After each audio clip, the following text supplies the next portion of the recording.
राधे राधे सभी का बहुत बहुत स्वागत है एक नए वीडियो में। और आज का जो वीडियो है वो बहुत ही ज़्यादा इंटरेस्टिंग टॉपिक पर होने वाला है, क्योंकि आज हम बात करने वाले हैं एक ऐसे विषय पे जिस विषय के बारे में बहुत से लोग अनजान रहते हैं। मैं भी पहले तक इस बारे में नहीं जानता था, पर अब काफ़ी रिसर्च करने के बाद, काफ़ी जानकारी हासिल करने के बाद इस विषय को मैंने अभी जाना है। तो जो जानकारियाँ मैंने हासिल की है, मैं इस वीडियो के माध्यम से आप सभी तक पहुंचाने का प्रयास करूंगा। दोस्तों, जैसा कि आप सभी को पता है कि अभी उत्तर प्रदेश प्रयागराज में महाकुंभ चल रहा है, और महाकुंभ की जो धूम है वो हमारे देश में तो है ही है, उसी के साथ साथ विदेशों में भी इसकी धूम मची हुई है। मतलब महाकुंभ का जो मुख्य आकर्षण का केंद्र है वो है यहाँ के साधु संत। लोग यहाँ के साधु संतों को देखकर या उनकी वेशभूषा, उनकी क्रियाकलाप को देखकर बहुत ज्यादा आश्चर्यचकित है। उन्हीं साधु संतों में से एक साधु संत है, वो है नागा साधु। तो आज का जो हमारा ये वीडियो है वो नागा साधु के ऊपर होने वाला है कि नागा साधु किस प्रकार से बनते हैं, नागा साधु का चयन किस प्रकार से होता है, नागा साधु बनने की प्रक्रिया क्या होती है। इस माध्यम से हम आपको इस वीडियो के माध्यम से ये पूरी जानकारी आप तक पहुंचाने वाले हैं। तो आइए शुरू करते हैं ये वीडियो। जो चैनल पे नए हैं वो चैनल को सब्सक्राइब करें और लाइक करें। तो दोस्तों, जैसा कि आपको पता है कि हमारी जो सनातन संस्कृति है वो हजारों साल से चलती हुई आ रही है, और जब तक कोई संस्कृति चलती हुई आती है तो उसके विकास में बहुत सारी बाधाएं भी आती है। ऐसे ही बाधाएं हमारी सनातन संस्कृति के ऊपर भी आई। बहुत सारे विदेशी आक्रांत आए थे, आक्रमणकारी आए थे, लुटेरे आए थे, जिन्होंने समय समय पे धर्म के मंदिरों को, हमारी परंपराओं को और काफी लोगों को परेशान किया। तो जैसा आज के जमाने में कोई अपराध करता है तो उसके लिए पुलिस की व्यवस्था है, आर्मी की व्यवस्था है, पर उस जमाने में इस प्रकार की व्यवस्थाएं नहीं होती थी। तो लोग बहुत ज्यादा परेशान थे, क्योंकि वो हेल्पलेस थे, कोई उनकी मदद करने वाला नहीं था। तो उस समय पर आदि गुरु शंकराचार्य ने देश के 4 कोनों में 4 मठों की स्थापना की थी। वो 4 मठ थे: द्वारका पीठ, गोवर्धन पीठ, शारदा पीठ और ज्योति पीठ। इन चारों पीठों की स्थापना करने के बाद उन्होंने कई अखाड़ों की स्थापना की थी। इन अखाड़ों के अंदर उन्होंने काफी सन्यासियों को जोड़ा, जिन सन्यासियों को शस्त्र की शिक्षा भी दी गई और शास्त्र की शिक्षा भी दी गई। और समय समय पर इतिहास के अंदर ये काफी बार देखा गया है कि नागा साधुओं ने धर्म की लड़ाइयाँ लड़ी गई है। जो नागा साधु हैं वो मुख्यतः 2 प्रकार के होते हैं। एक होते हैं शास्त्रीय नागा और एक होते हैं शस्त्रीय नागा। मतलब जिन्होंने केवल शास्त्र की शिक्षा ली होती है वो शास्त्रीय नागा कहलाते हैं, और जिन्होंने शास्त्र के साथ साथ शस्त्रों की शिक्षा भी ली होती है वो शस्त्रीय नागा कहलाते हैं। जो नागा बनने की प्रक्रिया है उसकी काफी स्टेज होती है।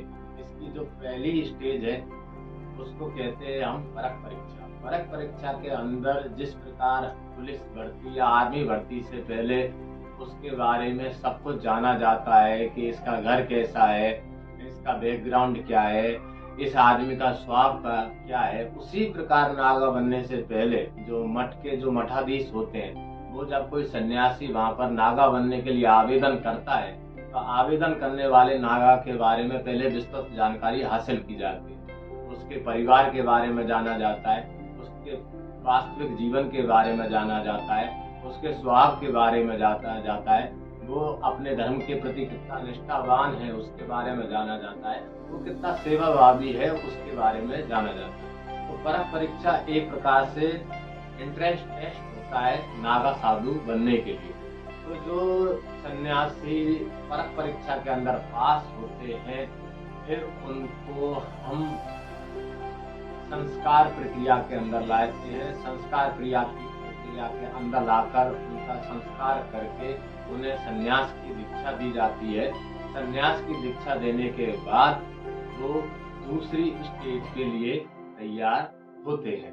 नागा साधु बनने के लिए जिन सन्यासियों ने आवेदन किया होता है, उनकी परख परीक्षा हो जाने के बाद उन्हें महापुरुष के नाम से संबोधित किया जाता है और उन्हें सन्यास की दीक्षा दी जाती है। सन्यास की दीक्षा देने के बाद उन्हें गुरु बनाने पड़ते हैं। जो पंच गुरु होते हैं उनमें भगवान विष्णु होते हैं, भगवान शिव होते हैं, शक्ति होती है, भगवान गणेश होते हैं और भगवान सूर्य होते हैं। इन महापुरुषों को जो सन्यासी परख परीक्षा के बाद महापुरुष बने हैं, वो इन पांचों को अपना गुरु बनाते हैं। उसके बाद उनकी जो शिखा है, मतलब चोटी को शिखा बोलते हैं, उसको काट लिया जाता है।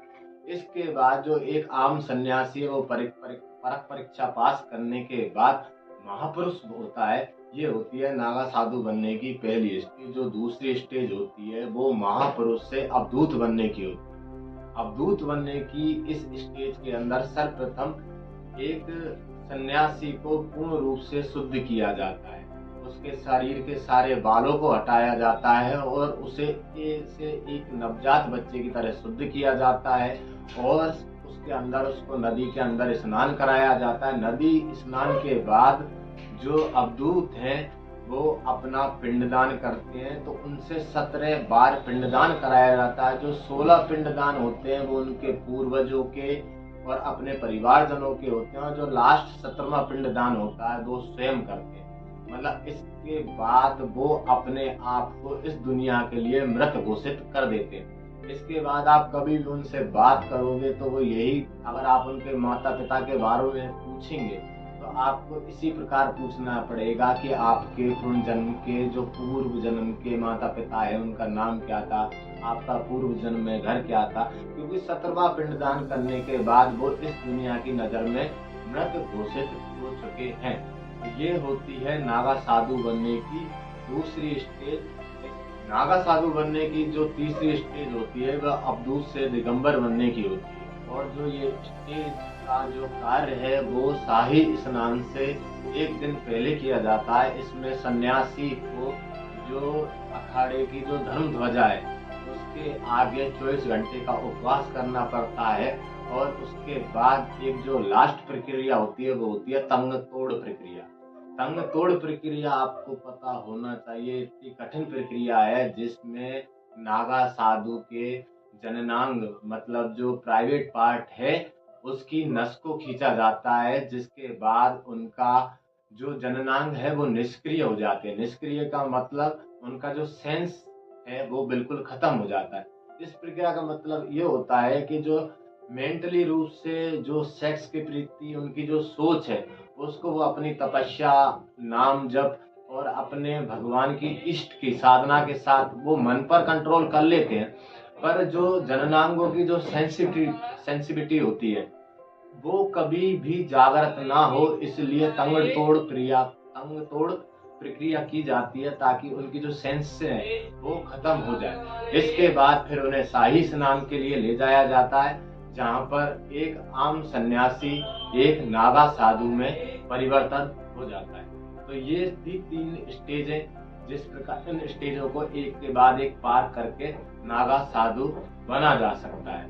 नागा साधु जहाँ बनते हैं उसके अनुसार उनका नामकरण होता है। जो नागा साधु प्रयागराज के अंदर नागा बनने की दीक्षा लेते हैं उन्हें नागा कहा जाता है। जो हरिद्वार कुंभ के अंदर नागा साधु बनने की दीक्षा लेते हैं उन्हें बर्फानी नागा कहा जाता है। जो उज्जैन के अंदर नागा साधु बनने की दीक्षा लेते हैं उन्हें खूनी नागा कहा जाता है। और जो नासिक के अंदर नागा साधु बनने की दीक्षा लेते हैं उन्हें खिचकड़िया नागा कहा जाता है। इन नागाओं के अलावा अभी महिला नागा साधु भी है।